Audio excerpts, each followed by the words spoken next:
Hi, Show FM it's me, FM Cheetah. You can call me Matt, and welcome back to episode 30 of Conquering Clough. Do you think you might become unbearable if you win the championship? Oh, I'll become the most lovable character that you've ever met in your blinking life.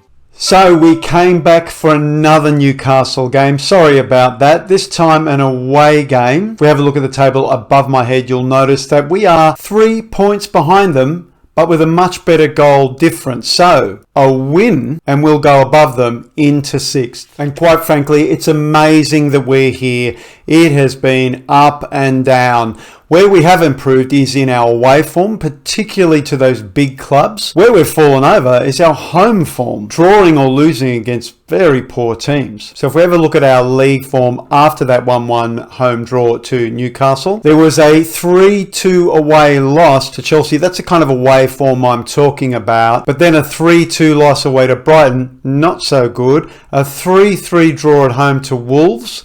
Then a 1-1 draw at home to Everton, and that's what I mean. That home form was just really, really sketchy. However, we then won 3-0 away to West Brom and 2-0 away to stuttering Arsenal before a narrow 1-0 home loss to Man City, a 2-2 draw to Brentford, a 1-0 home loss to Watford, they were 17th at the time, then a 1-0 home win over West Ham, and then the form picked up, a 2-0 away win over Leicester, that was important, a 4-0 spanking of our arch rivals Derby, a 4-1 win in the third round of the FA Cup, then a 4-0 home win over Aston Villa, followed up with a 1-1 draw to Liverpool. And can I tell you, this was amazing because Josh Highfield was sent off in the first half and we rescued this game with a 69-minute Jan Perraud goal. Who's Jan Perraud? We'll get to that in a moment.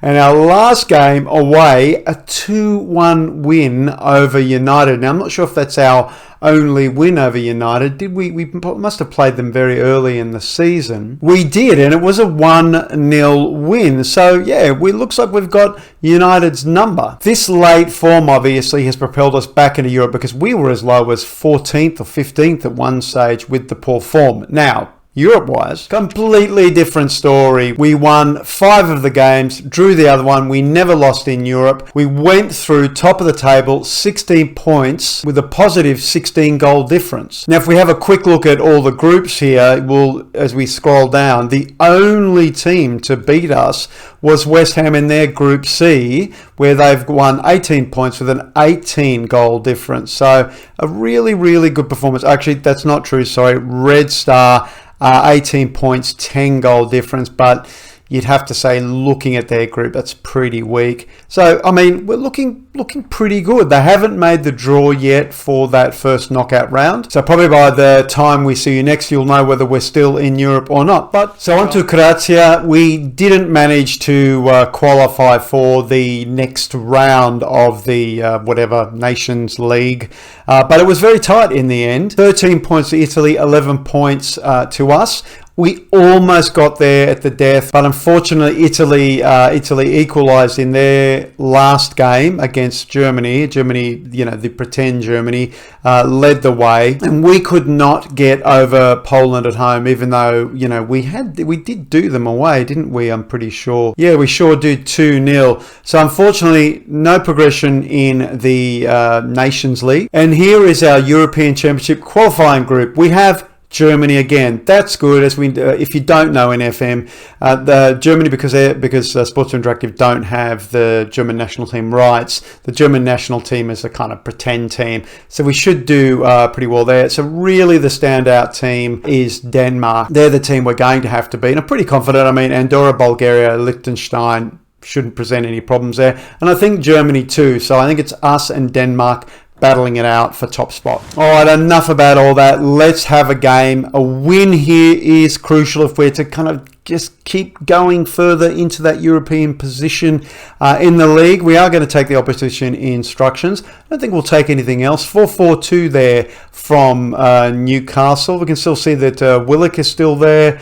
Jonathan David, Julian Alvarez has been scoring lots of goals, so doing quite well. Souček, of course, he was the man who caused us all that pain in that first game. And here we are. So Gomes in goal. Thomas Estevez is right back. We'll come back to that after this game. Eric Garcia and Cloughie in the centre of defence. They pretty much own this. Beckley will start on the left. I want a bit of a defensive steal there on the left. Gallagher and Luis, I know they have a good relationship, but I want those two to start today. Highfield picked up a suspension. It was in that Liverpool game. Unfortunately, they extended it, so he's out. I trust these two. They're good. We have some other midfielders, but I'm willing to give them a go. Of course, Bernardo in the hole. Abdul Qadir is on the right. There's a really good reason for that too. And Jan Pero is on the left. Who's Jan Pero? Who knows? Once again, after the match, I'm giving Fernandinho the starting berth up front as a pressing forward because he has been outstanding. If we have a look at Fernandinho, so in the Premier League, 11 goals, 2 assists. He's on an average 7.39. He is really outstanding. I mean, that finishing has been terrific. He has been pushing Arezzo out, but I think he's also been getting the best out of Arezzo because Arezzo hasn't stopped scoring either. So it's so good to finally have two strikers up front doing the business. He's not the fastest, but he can score with his head. He can score with his feet. He works hard. He sort of has a bit of everything, He's really quite good. The only weird thing is he just obviously doesn't like a pen. Yeah. Okay, into the dressing room. You've been on a good run there. You've been on a good run. Go and impress me. Not so good. Okay, well, they do know, the boys know that I trust them, don't they? They sure do. Good. Let trust make goals. Come on, boys. We need to make up for that home draw. That was ridiculous. We're a much better club now. Let's do it. Oh, we're seeing we've had a bit of a change here in the screen. Here we go. First highlight. Fernandez. Long kick. Estevez on it. Finds Paulo Bernardo. Back to Luis, who tries to release Gallagher. Oh, Abdul Qadir is on it though. Paulo Bernardo, Fernandinho, Gallagher. Can he get... Oh, no, Fernandinho can't get on. Romero is on it. Winjal, Suchek. Eric's on it. Abdul Qadir. Release Fernandinho. Fernandinho was well offside. Pretty sure of that. Sure was. All right, their corner. So Maximum Romero heads it over. It's wide. I just noticed there on the table too that we have 2 games on West Ham. In fact, we have a lot of games on everyone.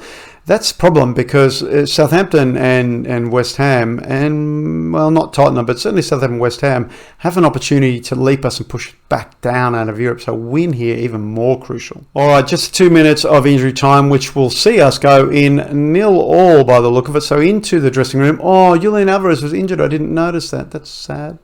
Okay, happy with your performance. Keep it up. I'm not really, but I want them to be positive because what I've noticed is Fernandinho and Jan Pero not going so well. So I'm going to bring on Arezzo since we're away as an attacking forward, and we'll obviously change the tactics there by swinging in some low early crosses.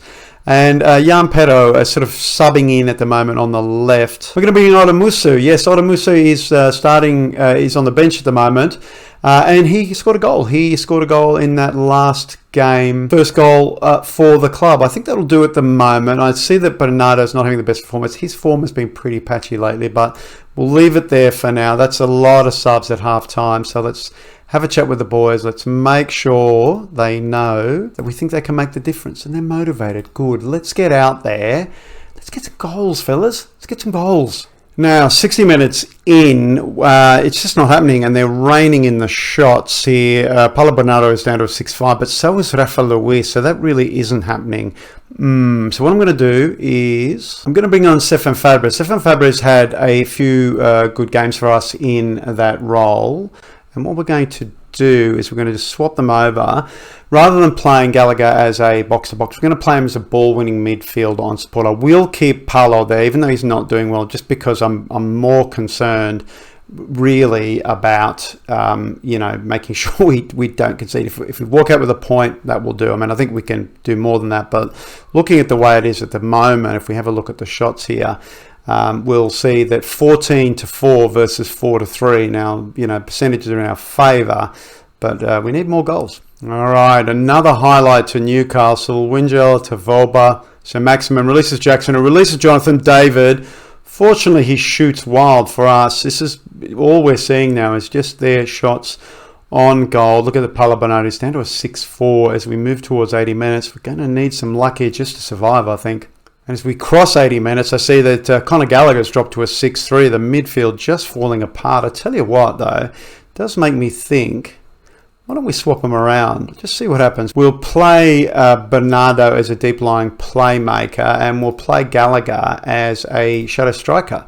Yeah, see if that makes a bit of a difference in the last minutes of the game. All right, we crossed 90 minutes, just 3 minutes of injury time. We seem to be blowing through those. It looks like it's going to be another draw. I think, what was last season? The last season was the live comms with all the losses. This season is the live comms with all the draws. 0-0. All right, into the dressing room. Not happy with your performance out there. Who's the motivator? Rafael Lewis. Do I care? Do I care? I don't care. So 25 games played on 39 points, and West Ham and Southampton behind us, 2 games left. They win those games, and they will rocket above us and send us back down to 9th, which is kind of where we've been hovering. The fact that we've come back and you've seen us in Europe, I've got to say it's probably not accurate of the situation. We've been more hovering around mid-table. European hangover, perhaps, maybe, but there's also been things like our waveform has really picked up. Anyway, you saw a number of names and a number of names not there. Let's go talk about the January window. So let's talk about Taylor Harwood-Bellis off to Man United for $51 million. So they played 25 up front and then 26 over the next 3 matches. He wanted to go. I tried to convince him to stay. He said, no, I need to go. He's obviously been doing pretty well for us. Not quite a 7, but he's been very solid. And on top of that, he had a wonderful relationship with Francisco Conceição, and those two were doing quite a good job there. So, put some money back in, and let's remember, we didn't pay big money for it. It was 9.5, I think, in total, 51 back. You'd have to say that's pretty good bank. But given we don't have Francisco Conceição anymore, yes, he has gone to Monaco. So he's gone to Monaco for an initial 25 and then 25 over 30 matches. Another one, he wanted to go. He just, that was it. They had both these players had a few offers come in very, very quickly once the January window opened. On the whole, they didn't care until suddenly Monaco came in, and Francisco just had to go to Monaco, and Man United came in for Harwood-Bellis. So they're both gone. I'm glad Conceição has gone outside the Premier League. Unfortunately, Harwood-Bellis not so. Not much we can do about that. 2 really important players, particularly this player here. He was on a 7. I think he was our best performing player in the league. So to lose him was just a huge blow. Now, to offset that somewhat, Thomas Esteves has rejoined us. He came in for 6 mil, I think it was. Yep, 6 mil in from Porto. Look, he hasn't come along that well. But he's not terrible. He's still got a bit of room to move. He's 24. He's okay. For 6 mil, he's okay. If Harwood-Bellis had stayed, this would be the perfect backup player. A player could kind of change the way we play, because he does like to get forward. So he's more of that sort of, fullback on attack. So that's how we will be playing him, as a fullback on attack. Now we do need another right back though, because we're shy, and unfortunately Wisdom Amy went back because Atalanta weren't happy with the amount of game time he was getting, which is unfortunate because he was actually starting to get some game time there, particularly over that busy December period. Anyway, so Tomas Esteves joins us. He did pretty well for us. Remember, he and his brother, they were Nottingham Forest, 705 on average. If you can give us a 705, second half of this season, that'd be great. And of course, you heard me mention Jan Perro. Jan Perro in on loan from Anderlecht. If you have a look at the 19-year-old, he's pretty darn good, isn't he? Now, we don't quite know his actual potential ability, but he's pretty good. He's pretty good replacement for Conceição, and he will be starting generally on the right, but we need Zabrun to come back from his little niggle, and he will play on the right undoubtedly. Now, having said that, Abdulkadir Almer has been doing pretty well, actually. As soon as Conceição left, Abdulkadir just went off. We'll see, because Abdulkadir can also play in the hole. If Paulo Bernardo is struggling, which he is at the moment, regardless of his relationship with the 2 strikers, Abdulkadir can step in there and do a great job for us. Of course, it wouldn't be a Nottingham Forest loan without an option to buy. 44 million. The odds of us having 44 million at the end of the season, I think pretty unlikely. What I hope is we could extend Jan Perro's loan for another season, and then hopefully recover financially second season. And that's it. That's it for January. I am still looking for a backup right back. We have an offer in for Pietro Costanzo from, speaking of Ibrahimovic, Atalanta. That looking coming like it's going to be pretty good. One thing I like about Pietro is he's a wing back on defence. He doesn't need to get forward. He's got huge ability, the 19-year-old. He's coming in. The contract we offer him was the usual kind of, development contract. Tackling's not the best, crossing's not the best, but if he plays wing back on defence, that's less of an issue. And once again, what we're doing is signing potential as a backup to Estevez. Estevez himself is also a fringe player, so the right back position is going to be interesting in the second half of the season. We've finally sorted left back. Pisani and Beckley are sharing that role quite nicely, depending on whether it's a home or away game, that sort of thing. And Zabrun adjust for the situation. So I'm looking at either Brighton at home or Wolves away. Now, both those clubs are below us, but given that the two teams immediately beneath us have 2 games in hand over us, they might not be that below us by the end of it.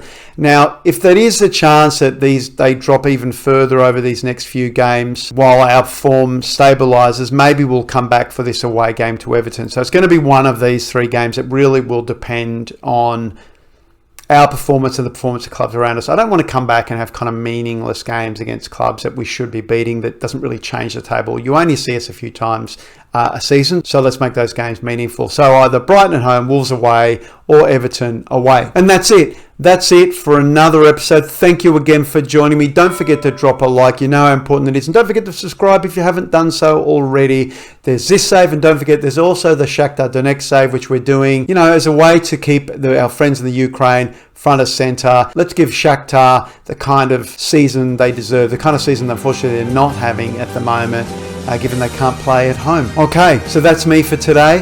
Thanks once again. Until next time, la serate.